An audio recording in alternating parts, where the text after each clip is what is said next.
राजधानी पटना में सी-टेट और बी-टेट पास अभ्यर्थियों ने आज जोरदार हंगामा और प्रदर्शन किया।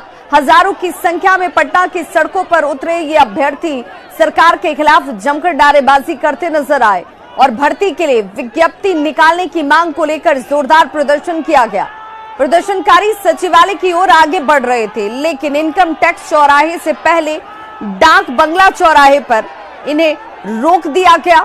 पुलिस प्रशासन ने सड़क पर बैरिकेडिंग कर रखी थी, सड़क को जाम किया गया ताकि ये अभ्यर्थी आगे न बढ़ सके। प्रतिबंधित इलाके में इनके प्रवेश पर मनाही थी, लेकिन सी-टेट और बी-टेट पास से अभ्यर्थियों की संख्या तकरीबन 5000 से ज्यादा बताई जा रही है और 3 साल से सिर्फ मिल रहे आश्वासन को लेकर लोगों का गुस्सा आज फूट पड़ा।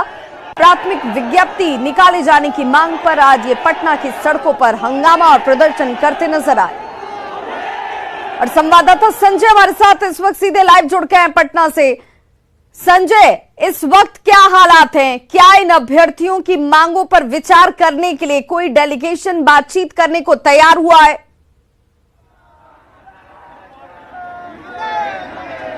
देखिए, अभी कोई भी डेलीगेशन नहीं गया है और एक बार इनकी मांगे देख लीजिए।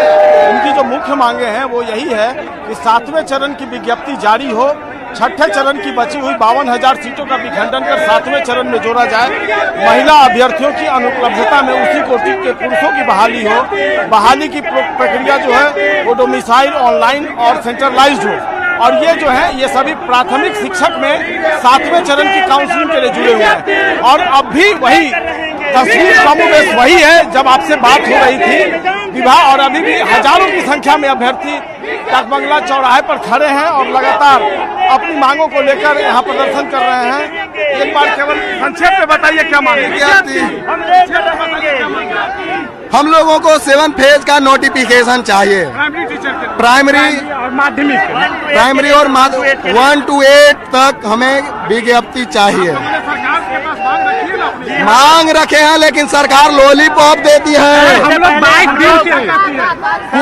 उसके पास सरकार के पास आश्वासन तक नहीं है। आश्वासन कितना मिलेगा? जनवरी से मार्च हुआ, मार्च से अगस्त हुआ, अगस्त लास्ट में होगा, सितंबर। क्या खड़े रहेंगे आप लोग? जब तक विज्ञप्ति नहीं मिलेगी तब तक हम लोग जान यही दे देंगे। इनका आक्रोश है, जो अभ्यर्थी है इनका आक्रोश है और ये कह रहे हैं कि सरकार केवल लॉलीपॉप दे रही है और सरकार के जो पॉलिसी रही है उसके खिलाफ ये जाम है। लेकिन चारों तरफ डाक बंगला चौराहा प्रदर्शनकारियों के कब्जे में है। थोड़ी तस्वीर देख लीजिए, चारों तरफ इस वक्त आप देख रहे होंगे अफरा तफरी का माहौल है और ये राजधानी पटना का हॉट प्लेस है। पुलिस अधिकारी, मजिस्ट्रेट सभी पहुंचे हुए हैं। एक तरफ ये अभ्यर्थी हैं, शिक्षक अभ्यर्थी हैं, दूसरी तरफ जाप के कार्यकर्ता जो हैं उन्होंने भी यहाँ पर प्रदर्शन जारी रखा हुआ है। उनको भी बैरिकेडिंग कर रोक दिया है पुलिस और प्रशासन ने। यानी कुल मिलाकर पटना का डाक बंगला चौराहा अफरा तफरी की तस्वीर जो है वो पेश कर रहा है। आम जो लोग यहाँ पर इस भीड़ में फंस गए थे, उनकी आवाजाही पर जो असर पड़ रहा था, उनको राहत मिल पाई है क्या? देखिए, अभी भी विभाग कई गाड़ियां जो हैं, जो बसेज हैं वो भी फंसे हुए हैं इस जाम में, प्रदर्शन में। और वो तस्वीर भी देख लीजिए, यानी घंटों से वही तस्वीर बनी हुई है। जो बसें हैं और जो निजी गाड़ियां अभी भी जाम में जस की तस फंसी हुई हैं। प्रशासन की अभी कोशिश नहीं है कि उन्हें किसी तरीके से निकाला जाए, केवल वो प्रदर्शनकारियों से निपटने में लगे हुए हैं। और वाकई में ये जो हालात हैं वो बताने को काफी है कि पटना में इस वक्त किस तरह का माहौल है। तमाम अधिकारी पहुंचे हैं। एक विडंबनापूर्ण तस्वीर भी उभर कर सामने आई जब पटना जिला प्रशासन के एक अधिकारी प्रदर्शनकारी को पीटने लगे और बेरहमी से पिटाई कर दी। इसका कवरेज कर रहे मीडिया कर्मियों ने, जब इसको कवर करना चाहा तो उनकी भी जमकर धुनाई कर दी बाद में। संजय, जानकारी कि जो एडीएम साहब यहाँ पर मौजूद थे, वो एडीएम साहब खुद यहाँ से भाग निकले। कानून व्यवस्था किसके हवाले छोड़ दिया उन्होंने? राजधानी की सड़कों पर व्यवस्था कौन देखेगा, ये कौन बताएगा? जी, कारण भी था। देखिए, उनकी जगह पर एसडीएम आए हैं, यहाँ पर पटना सदर के एसडीएम नवीन कुमार आए हैं, दूसरे पदाधिकारी आए हैं, लेकिन सभी अभी मुख्य दर्शक बने हुए हैं क्योंकि नई सरकार है और ऐसे में बहुत कुछ प्रतिरोध जो कर रहे हैं छात्र, तो तौर पे लाठीचार्ज वगैरह से अभी गुरेज किया जा रहा है। उनको चेतावनी जरूर दी जा रही है। मजमा को गैर कानूनी जरूर घोषित कर दिया गया है। यह मजमा गैर कानूनी है और इसके लिए कोई अनुमति नहीं ली गई है, लेकिन जो अभ्यर्थी है वो भी हटने को तैयार नहीं है।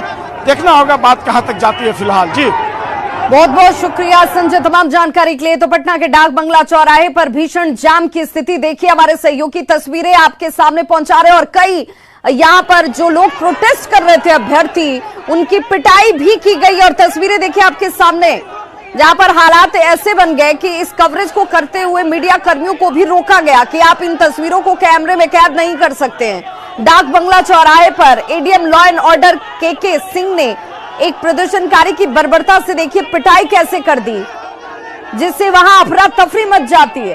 प्रदर्शन का कवरेज कर रहे एक मीडिया कर्मी को भी एडीएम लॉ एंड ऑर्डर के सिंह की तरफ से जमकर पीटा जाता है। मौके पर मौजूद मीडिया कर्मियों ने इसका विरोध किया, जिसके बाद एडीएम लॉ एंड ऑर्डर जो है वो भारी सुरक्षा के बीच डाक बंगला चौराहे से हट जाते हैं, निकल जाते हैं। लेकिन सवाल यही कि आखिर ये पिटाई क्यों? जब विरोध प्रदर्शन किया जा रहा है तो क्या यहाँ पर कानून को हाथ में लोग ये ले रहे थे जिन्हें मारा गया, पीटा गया?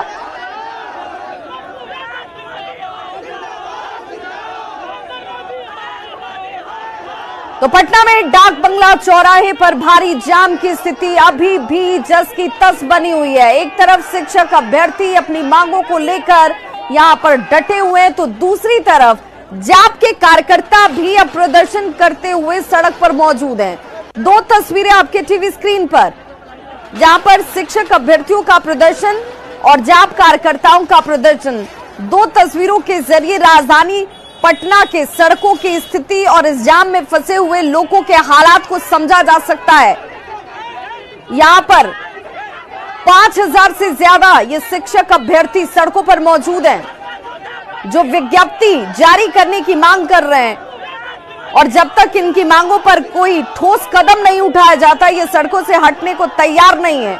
वहीं दूसरी तरफ जाप के ये कार्यकर्ता देखिए हाथों में झंडे के साथ इसी डाक बंगला चौराहे पर खड़े हैं। हालांकि पुलिस की तरफ से अब इस पूरे डाक बंगला चौराहे को बैरिकेडिंग कर दिया गया है, रोक दिया गया आवाजाही को। लेकिन इस जाम में गाड़ियां फंसी हुई हैं, आवाजाही लोगों की प्रभावित है और सड़कों पर दौड़ते भागते पुलिसकर्मी भी आपको नजर आ रहे होंगे। उधर केंद्र सरकार की नीतियों के खिलाफ जाप कार्यकर्ता प्रदर्शन कर रहे हैं, जिसकी दूसरी तस्वीर आप इस वक्त टीवी स्क्रीन पर देख रहे हैं। और कार्यकर्ता आगे बढ़ने की कोशिश में बैरिकेडिंग को तोड़ देते हैं। प्रशासन उन्हें रोकने की कोशिश जरूर कर रहा है, जिसके बाद डाक बंगला चौराहे पर कार्यकर्ताओं पर लाठीचार्ज किया गया। और लाठीचार्ज की तस्वीरें भी इस वक्त आपके टीवी स्क्रीन पर, जहां पर इन कार्यकर्ताओं को रोका गया। केंद्र सरकार के खिलाफ जाप कार्यकर्ताओं का प्रदर्शन जारी है। आप देख सकते हैं यहाँ पे जाप कार्यकर्ताओं को बैरिकेडिंग करके रोक दिया गया है, इन पर लाठीचार्ज भी की गई है। आपको बता दें कि बेरोजगारी, जीएसटी में बढ़ोतरी, अग्निपथ योजना के खिलाफ जाप कार्यकर्ताओं का ये प्रदर्शन यहाँ जारी है। हालांकि प्रशासन मुस्तैदी बरते हुए है, राजभवन मार्च करना चाहते हैं ये, इन्हें यहाँ पे रोक दिया गया है। क्या कुछ मांग है? हम लोग आज बढ़ते महंगाई को लेकर के हैं, जीएसटी को वापस लेने के लिए है, अग्निपथ स्कीम जो लाया है केंद्र सरकार उसको वापस कराने के लिए है। बिहार में और देश में जिस तरह से बढ़ते बेरोजगारी को लेकर के पूरे हिंदुस्तान में नौजवानों को हाहाकार मचा हुआ है, यह सरकार सुनने वाली नहीं है। हम लोग सरकार को जगाने के लिए हम लोग राजभवन मार्च के लिए आए हैं। इनका साफ तौर पे कहना है कि जिस तरीके से दूध दही के दाम बढ़ाए गए हैं वो कहीं से उचित नहीं है। जीएसटी में बढ़ोतरी की गई है, अग्निपथ योजना लाकर कहीं ना कहीं युवाओं के भविष्य के साथ खेला गया है, जो सरासर गलत है। इनका प्रदर्शन जारी है, राजभवन मार्च करना चाहते हैं। हालांकि प्रशासन की मुस्तैदी यहाँ साफ तौर पर देखने को मिल रही है। कैमरा पर्सन अजय दुबे के साथ विनीता मिश्रा, न्यूज़ 18 पटना।